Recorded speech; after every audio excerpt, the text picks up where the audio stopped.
5ই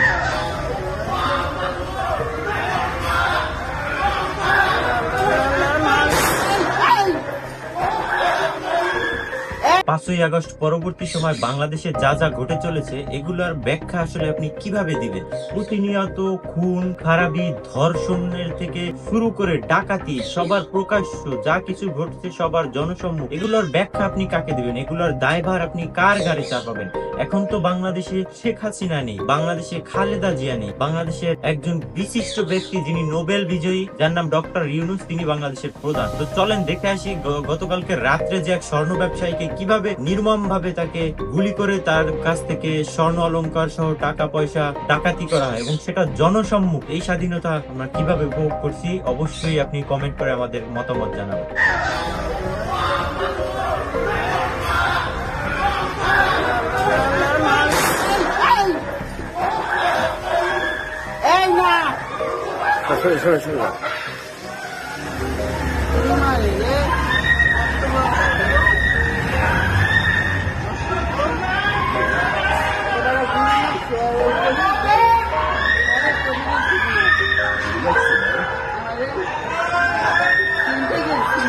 হ্যাঁ, শুনতে গেলি।